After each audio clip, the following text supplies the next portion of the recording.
바로 보는 TV 옴부즈맨, 먼저 11월 셋째 주 언론 보도를 집중 분석합니다.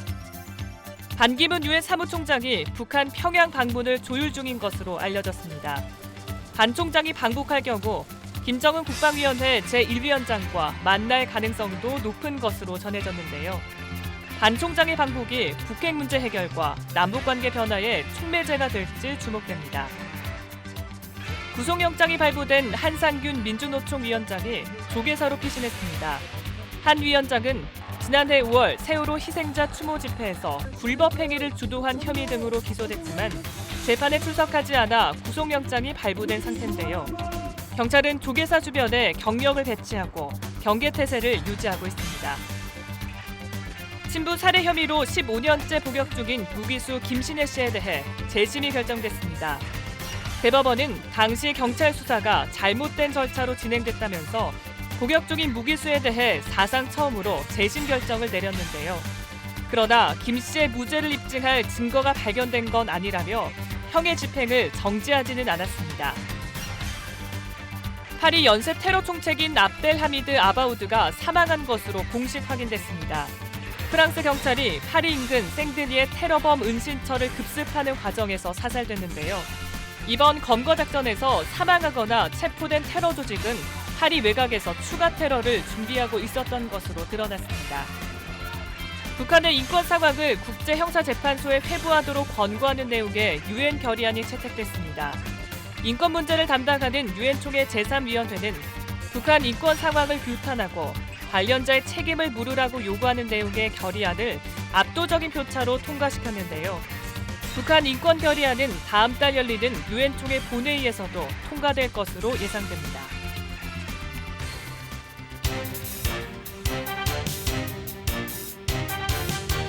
안녕하세요. 바로 보는 TV 옴부즈맨 조미령입니다. 이슬람 급진 무장단체 IS의 파리 테러 사건으로 전 세계에서 테러 공포가 확산하고 있습니다. 우리나라도 더 이상 테러 안전지대가 아니라는 우려가 고조되고 있는데요. 언론은 이 과정을 어떻게 보도했는지 시청자 평가원의 모니터 결과를 들어보는 연합뉴스 TV를 말한다를 통해서 알아보겠습니다. 오늘은 뉴스 현장 1314와 고성국의 담담 타타 등을 살펴본 주희조 시청자 평가원의 의견을 함께하겠습니다. 먼저 취재 현장의 생생한 뉴스를 전달하는 뉴스 현장 1314와 정통 시사 토크쇼 고성국의 담담 타타에 대한 내용을 만나보시죠.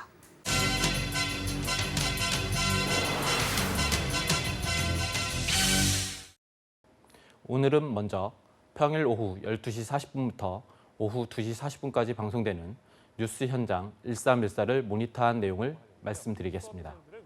지난주는 국내외 대형 이슈들이 많았습니다. 먼저 국내적으로는 대학 수학능력시험을 비롯해 전세난 심화로 인한 주거 문제, 총선 선거구 확정 시한 연기, 롯데그룹 경영 다툼 등 정치, 경제, 사회 각 분야에서 다양한 이슈들이 발생했습니다. 눈을 돌려 국제적으로는 반인도적 범죄라 할 수 있는 파리 테러 사건이 발생해 큰 충격을 주었습니다. 연합뉴스TV는 이번 주도 주요 이슈를 신속하고 심층적인 보도를 통해 시청자들의 궁금증을 해결하고 공기로서의 역할을 충실히 소화해낸 한 주였습니다. 먼저 12일에는 사론정신건강연구소 박상희 소장이 출연하여 수능 시험이 끝난 수험생을 위한 스트레스 해소법이란 주제로 심리적 압박이 컸을 수험생을 위로하고 스트레스 해소법 등을 소개하여 수험생과 가족들이 참고할 수 있는 좋은 보도였습니다. 시험을 치르고 집에 돌아온 학생들이 좌절하지 않고 심리적으로 안정감을 찾을 수 있게 스트레스 해소를 위한 대처법이 소개되어 유익했습니다. 또한 13일에는 최창호 심리학 박사가 출연하여 수험생을 위로하는 올바른 방법에 대해 제시해 주었습니다. 시험을 망쳤다는 자책감에 삶을 포기하는 극단적 선택을 하는 수험생들도 있는데 이 학생들이 심리적 응급처치를 할 수 있는 방법이 소개되기도 했습니다.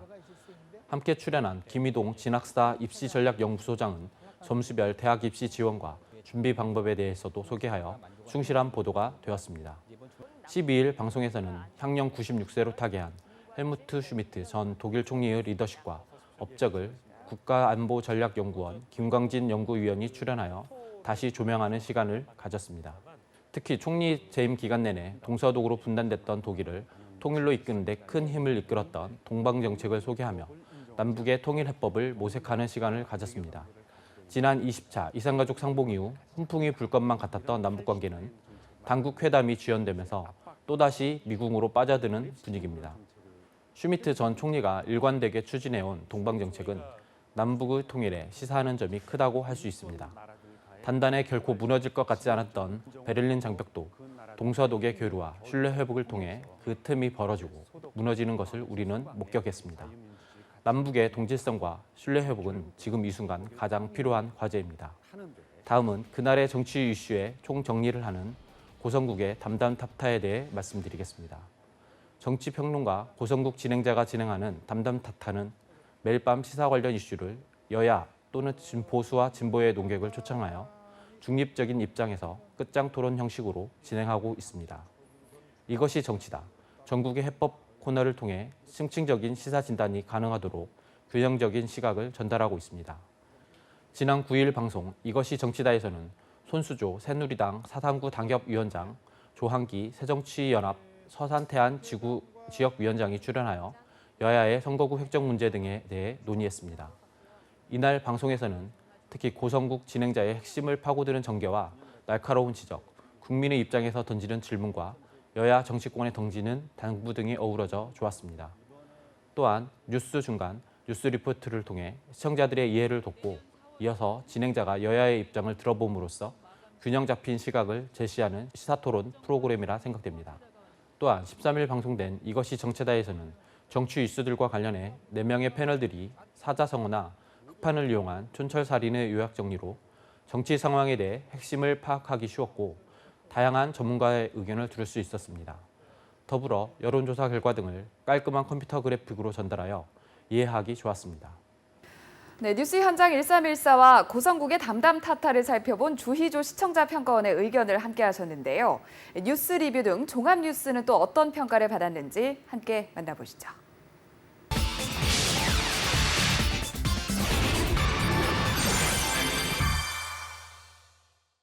다음은 9시에 진행되는 뉴스 리뷰 중 오늘 생각에 대한 의견입니다. 오늘 생각은 뉴스 리뷰 말미에 그날의 뉴스 리포트와 연계해 2가지 주제에 대해 시민들의 의견을 들어보는 코너입니다.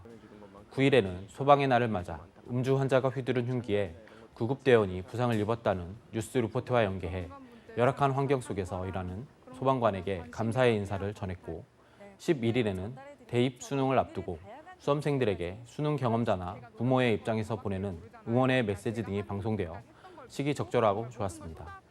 또한 소셜 커머스 서비스 전쟁, 출혈 경쟁 우려도나 공중전화 부스 안심 부스로 대피 시설 갖춰에서는 시민들의 주제에 대한 긍정적인 면과 부정적인 면 등 시민들의 날카로운 분석과 보완책 등까지 더해져 다양한 시각을 폭넓게 방송하여 좋았습니다. 이번 주에는 주요 이슈와 연계된 다양한 뉴스 보도가 이어졌습니다.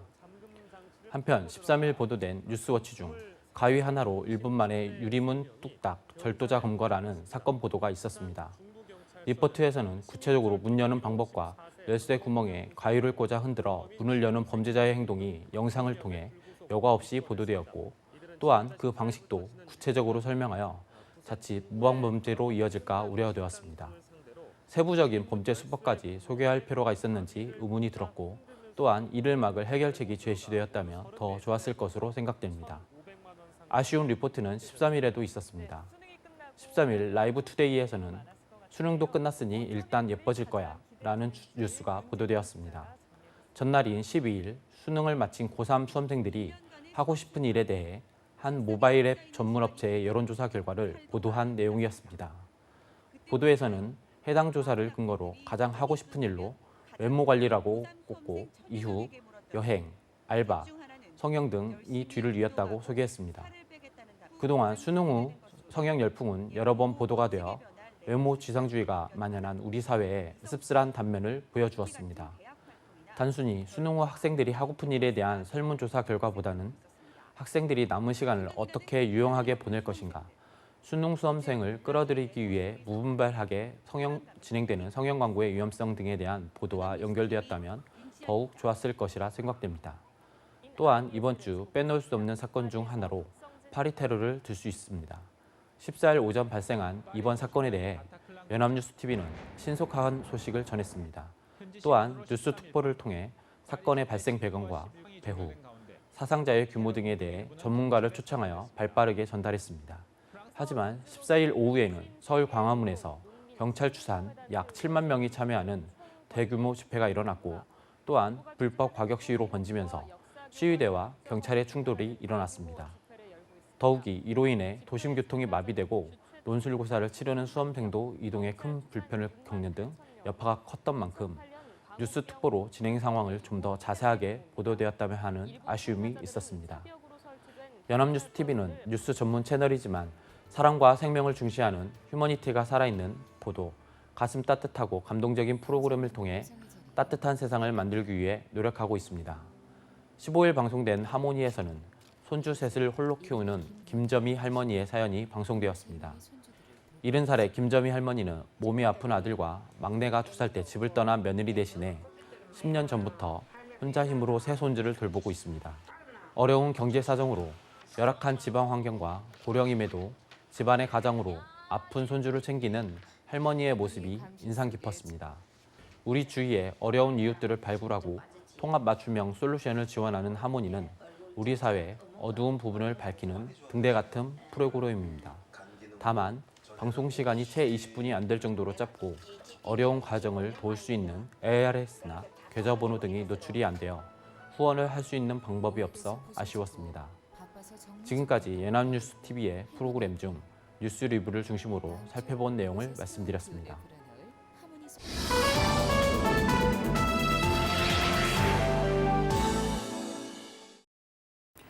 연합뉴스TV에서 방송하는 제작 프로그램에 대한 시청 소감을 들어보는 캠퍼스 TV 리포트 시간입니다.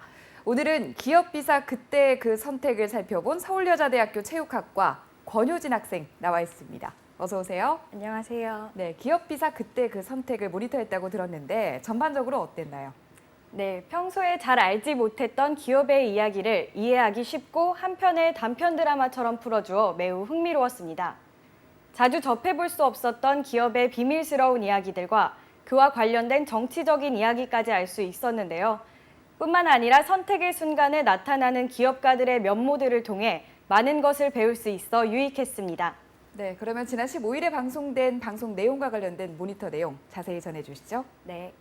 기업비사 그때 그 선택은 기업의 운명을 좌지우지하는 결단의 순간과 그 과정을 통해 한국 기업들의 성장 발전사를 정리해주는 프로그램인데요. 자세한 모니터 내용 지금부터 전해드리겠습니다.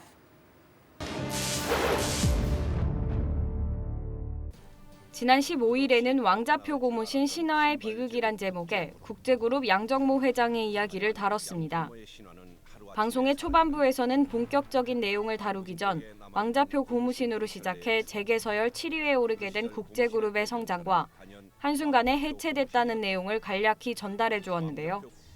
반전되는 이야기를 소개해주며 시청자들의 궁금증을 유발했습니다.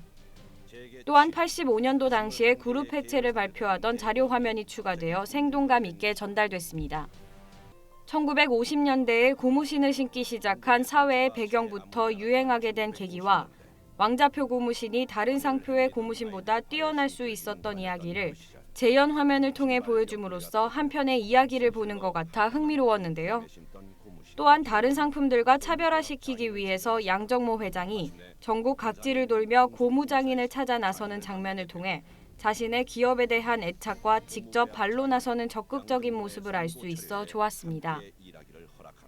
결국 그것이 뭐냐면 매일 아침에 보면 이 범일동 공장 앞에 문도 열기 전에 전국에서 온 그 중간 상인들이요 줄을 서 있어요. 그러니까 딱 나오면 다 없어졌어요. 다만 방송의 초반부와 재현 화면이 나오는 부분의 연결이 조금 더 자연스러웠으면 하는 아쉬움이 남았습니다. 승승장구를 하던 왕자표 고무신이 대형 화재를 겪으면서 큰 피해를 입게 됐을 때 포기하지 않고 차분히 수습해가며 사업을 재개한 양정모 회장의 강인한 모습이 인상적이었는데요. 이후에 위기를 기회로 바꾸며 재계 7위의 대기업의 자리에 오르기까지 양정모 회장의 꼼꼼하고 세심한 모습도 엿볼 수 있어 좋았습니다. 하지만 패널의 설명에서 신발이 아닌 주제와 조금 거리가 있는 지갑 등을 언급하여 다소 어색했습니다. 이후 사업 영역도 다각화되며 엄청난 규모의 대기업 면모를 갖추게 된 국제그룹이 정권에 의해 무너지게 되는 내용을 보다 속도감 있고 긴장감 있게 전달해줘 자연스럽게 집중도가 높아졌습니다. 또한 제5공화국이 시작되면서 정권이 기업들에게 정치 자금을 요구하게 된 이유를 당시의 정치적인 배경을 들어 설명해줘 이해가 쉬웠습니다. 특히 양정모 회장의 국제그룹과 전두환 전 대통령 정권이 갈등을 가지게 된 내용을 표면적인 이유뿐만 아니라 감춰진 이야기들을 보여줘 신선했습니다. 평소 허튼 곳에 돈을 쓰지 않는 양정모는 정치 자금을 내는 데에 비협조적이었다. 모든 돈을 고무신 한 켤레 값으로 생각하는 양정모만의 검소한 계산법 때문이었다. 또한 당시의 영부인이 양정모 회장의 부인을 못마땅하게 여겨 정권 실세에 밉보이게 됐다는 내용을 재연 화면으로 제시해 줌으로써 이해를 도왔습니다. 하지만 패널들의 인터뷰에서 정치적인 단어가 자주 나왔는데 생소한 단어들에 대한 추가 설명이 없어 아쉬움이 남았습니다. 끝으로 국제그룹이 해체하게 되면서 이야기가 끝나는 것이 아니라 정권이 교체된 후의 내용까지 설명해주며 이해를 도왔는데요. 마지막 내레이션을 통해 전체 내용을 간결하게 정리해주어 프로그램의 내용을 되짚어볼 수 있었습니다. 네, 기업비사 그때의 그 선택을 살펴본 권효진 학생의 시청 소감을 들어봤는데요. 끝으로 프로그램 전반에 대해서 어떤 점 느꼈는지 얘기해 주시죠. 네, 기업에 대한 여러 내용들을 당시의 신문기사나 영상자료 또는 재연 화면 등의 시각적인 자료를 제시해 줌으로써 시청자들의 이해를 도왔습니다. 또한 장면마다 분위기에 맞는 배경음악을 선정해 프로그램의 몰입도를 높여준 점이 인상적이었는데요. 앞으로는 또 어떤 기업의 감춰진 이야기들을 전해줄지 기대가 됩니다. 네, 모니터 내용 잘 들었습니다. 고맙습니다.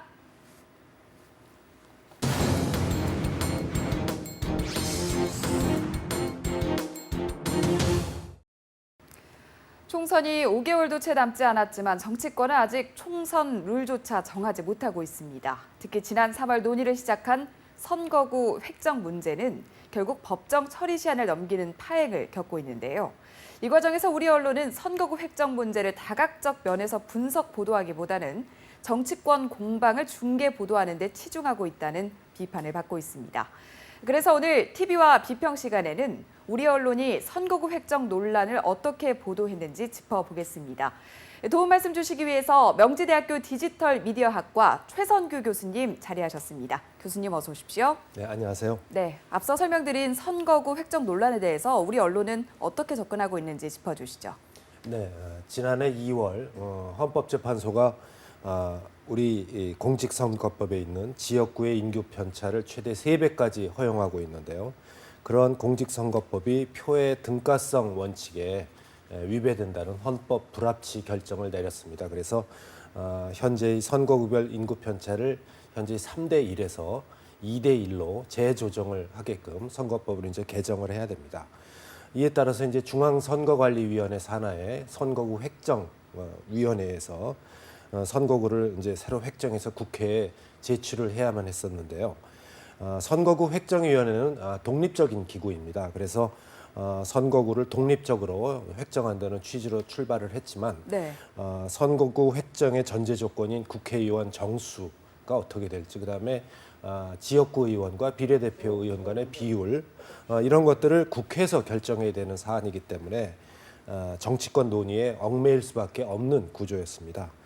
선거구 획정위원회는 지난달 13일까지 획정안을 국회에 제출해야 하는 것이 시한이었는데 결국 이 시한을 지키지 못하고 사실상 활동을 종료하였습니다. 네. 국회로 이제 공이 넘어간 이후에도 국회에서는 여야가 자신의 기득권을 지키는데 골몰해서 협상에 적극적으로 임하지 않았고, 국회가 그 선거법을 개정해야 될 시한인 11월 13일까지인 법정 처리 시한을 넘기고 말았습니다. 이러한 사안에 대해서 이제 우리 언론들은 어떻게 보도를 했냐면, 동아일보는 이제 11월 10일자 사설에서 이런 그 파탄의 책임을 야당에 돌렸습니다. 그러니까 국회의원 의원 정수를 늘려서는 안 된다는 것이 이제 국민의 명령인데, 선거구별 인구 편차를 2대 1로 유지하면서 지금 현재 농어촌 지역 의원 수를 보장을 하려면 지역구 의석을 늘리고 비례대표 의석을 줄이는 것이 합리적인데 그런 새누리당의 주장이 합리적이다. 야당이 그동안 비례대표의 감축에 한석호 반대했기 때문에 네. 협상이 진전하지 못했다. 그러면서 이제 비판을 했고요. 이러한 새정치연합의 주장이 친노무현, 친문재인 계열의 세력을 최대한 원내에 진출시키기 위한 주장인 것을 아는 사람들은 다 아는데 이런 부분을 이제 비판을 했고요. 야당 일각에서는 이제 의원 정수를 늘려서 비례대표도 늘리고 지역구도 유지를 하자 이렇게 주장을 하지만 국민 정서상 용납되기 어렵다 이렇게 이제 비판을 했습니다. 그런데 경향신문은 같은 날짜 사설에서 동아일보와 완전히 반대의 주장을 했는데요. 네. 선거구 획정은 이제 표의 등가성 확보를 위해서 지시를 한 거기 때문에 표의 등가성을 위해서 가장 합리적인 비례대표제 확대를 통해서 사표를 줄여야 된다. 네. 그리고 이런 비례대표제를 확대하자는 것이 이제 합리적인 안인데 비례대표를 축소하자는 새누리당의 안이 시대에 맞지 않은 퇴행적인 안이다. 이렇게 이제 평가하면서 지역구 기득권을 지키겠다고 비례대표를 줄이자는 것은 시대 흐름에 역행하는 일이다. 이렇게 이제 새누리당을 비판을 했습니다. 네, 사실 이 내용이 어렵고 복잡한 내용이기 때문에 언론에서는 국민들에게 이를 좀 충분히 설명해주는 그런 역할을 충실히 해야 되는데 일각에서는 너무 이 정치권의 공방을 중계 보도하는 것 아니냐 이런 지적들이 나오고 있거든요. 이 부분에 대해서는 어떻게 생각하세요? 네, 사실 그 여야의 정치적 이해관계를 생각하지 않는다면 선거구 획정은 그 아주 쉬운 일입니다. 그러니까 예. 헌법재판소의 결정대로 지금 현재 문제가 되는 2대 1을 넘어가는 그런 지역구를 조정을 해주면 되는 거거든요. 그러니까 인구 편차 2대 1의 그 기준만 맞추면서 이제 문제가 되는 게 인구가 너무 적어서 그 인구 편차 2대 1을 넘어가는 지역의 선거구를 일부를 다른 곳에 이제 통합을 하고 의원 정수가 남는 부분은 뭐 의원 정수를 줄이든지 아니면은 비례대표를 늘리든지 아니면 다른 곳의 지역구를 늘리면 되는 일 아주 네. 간단한 일입니다. 그래서 사실 헌법재판소의 이 2대1 등가성 원칙은 아주 지키기 쉬운 것인데도 불구하고 여야 정치권이 이제 자신의 텃밭을 지키려다 보니까 그 과정에서 계속 여러 가지 파행적인 꼼수가 나오고 합의가 안 되는 것입니다. 그래서 농어촌 지역구도 지켜야 되고 그다음에 비례대표도 유지를 해야 되고 또 그러다 보니까 뭐 권역별 비례대표제도 나오고 의원 정수 문제까지 이렇게 꼬이면서 이게 복잡해졌는데 네. 정당별 이해관계가 이렇게 얽히다 보니 돌파구가 열리지 않는 것이 사실은 아주 간단한 문제이거든요. 그리고 새누리당은 비례대표를 줄이고 지역구 의원 수를 이제 늘린다는 입장이고 네. 비례대표를 줄이되 균형 의석제를 도입을 해서 소수 정당의 의석수를 좀 늘려준다 이런 입장인데 한국일보는 이에 대해서 이제 비례대표 의석을 줄이자는 새누리당의 주장이 야당의 주장을 전혀 고려하지 않았다고 이제 새누리당을 비판을 했고요. 반면 이제 새정치연합은 농어촌 지역 의원수 감소를 최소해야 되는 건 맞지만 비례대표를 늘려야 된다 이렇게 말하고 있습니다. 그래서 권역별 비례대표제라든지 뭐 석패율 제도 이런 걸 도입을 하자는 입장인데 동아일보는 그것에 대해서 야당이 이런 뭐 선거구 획정 협상에 진지하게 임했는지 참 의심스럽다 이런 네. 식의 그 하는 여당 원내대표의 말을 빌어서 새정치연합을 이제 비판을 했습니다. 현재의 언론 보도를 보면 이제 헌법재판소가 정한 표의 등가성 원칙 사실 아주 그 기본적인 원칙인데요. 네. 그리고 이에 부합하지 않는 현재 이제 공직선거법의 선거구 이런 문제점은 이제 별로 보도가 없고 예. 여야의 이해관계를 그리고 서로 간의 책임을 떠넘기는 것을 이제 중계방송하는데 치중하고 있다 이렇게 볼 수가 있겠습니다. 네, 그러다 보니까 뭐 정치 신이라든지 유권자들의 목소리를 전하는 데는 상대적으로 소홀한 면이 없지 않나 이런 생각도 드는데 교수님은 어떻게 생각하세요? 네, 정치권은 이제 내년 국회의원 선거가 4월 13일이니까 5개월 전까지, 그러니까 11월 13일까지 이 선거구를 획정해서 선거의 룰을 이제 기본적인 룰을 정하는 공직선거법을 이제 기어이 어기고야 말았는데요. 예. 내년 국회의원 선거에 출마하려는 이제 정치 신인의 입장에서 봐서는 아마 속이 타들어가는 입장일 예. 것입니다. 지금의 이제 스케줄로 봐서는 이런 정치 신인이 얼굴을 알리기에도 시간이 좀 부족할 것으로 판으로 흘러갈 공산이 큰데요. 지금 현재 이제 12월 15일로 예정되어 있는 예비 후보자 등록 그 시간부터 차질을 빚을 공산이 상당히 큽니다. 지금 현재 현역 국회의원은 의정 활동 보고라는 명목으로 이제 유권자들에게 우편으로 보낼 수도 있고 뭐 이메일이라든지 이런 그 홍보 활동을 할 수 있지만 정치 신인의 경우에 있어서는 예비 후보자 등록 이전에는 어떠한 형태의 그 홍보 활동도 금지되어 있습니다. 네. 정치 신인뿐만 아니라 유권자 입장에서도 지금 현재 자신의 지역구가 어떻게 바뀔지도 모르는 상태에서 깜깜이 선거를 해야 되는 상황이 발생할 수도 있습니다. 정의화 국회의장이 여야를 향해서 지금 현재 선거법 획정의 파행은 유권자에 대한 기본적인 도리가 아니다. 이렇게 이제 얘기한 게 아주 적확한 지적이고요. 사실 유권자로서는 지금 현재 굉장히 불이익을 이제 얻게 될 전망으로 봐야 되겠습니다. 그렇지만 이런 그 파행이 계속되고 있는 것은 현역 의원으로서 잃을 게 별로 없다는 그런 철저한 셈법이 여기 있는 것 같습니다. 네. 지난해 이제 헌재 결정으로 올해까지 이 선거구를 획정하지 못하면 현행 선거구 자체가 완전히 무효화되는 최악의 사태를 이제 배제할 수도 없습니다.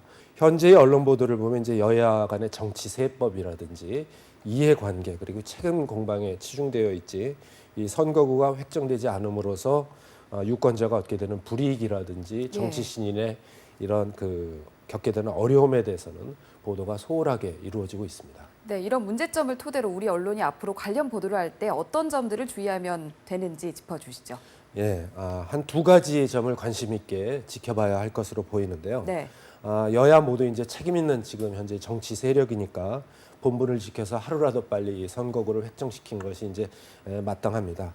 그런데 지금까지의 경험을 보면 16대 총선 이후에 19대 총선까지 모두 선거일 1, 2개월 이전에 선거구가 획정되었습니다. 그러니까 정치권이 계속 버티다가 막판에서 이제 합의를 하는 그런 행태가 계속되었는데요.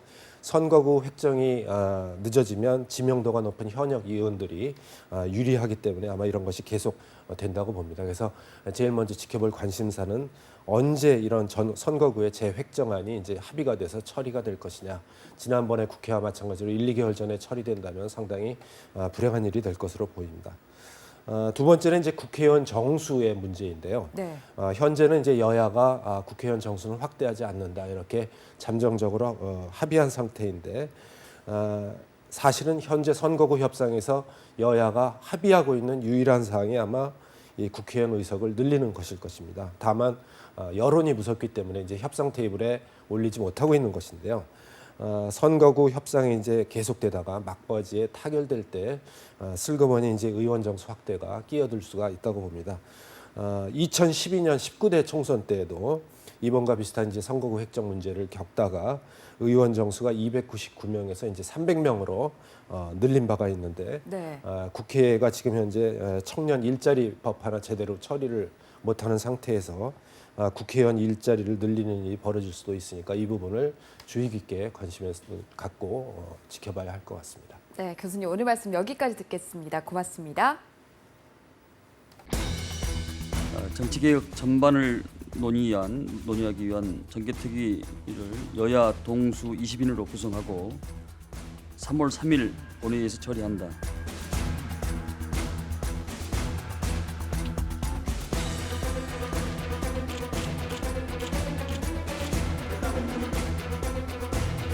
새정치민주연합에서는 선거 획정하고는 사실상 좀 관계가 먼 선거 제도를 가지고 저희들한테 강요를 하고 있습니다. 사실 국회 선진화법까지도 포함해서 논의를 하겠다라고 해서 들어갔는데 들어가자마자 그 있는 거 다 무효로 하고 그냥 286개를 끝냅시다 이렇게 얘기를 하니까.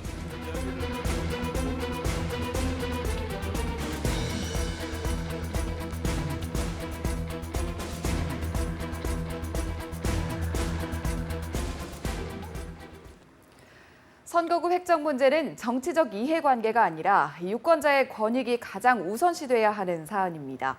우리 언론은 국민들이 납득할 수 있는 최선의 합의안이 도출될 수 있도록 제 역할을 해야 하겠습니다. 저희 제작진은 언제나 시청자 여러분의 다양하고 소중한 의견을 기다리고 있습니다. 방송을 보고 느낀 소감을 전화나 홈페이지, 시청자 게시판, 그리고 SNS를 통해서 보내주시기 바랍니다. 바로 보는 TV 옴부즈맨, 오늘 방송은 여기까지입니다. 시청해주신 여러분 고맙습니다.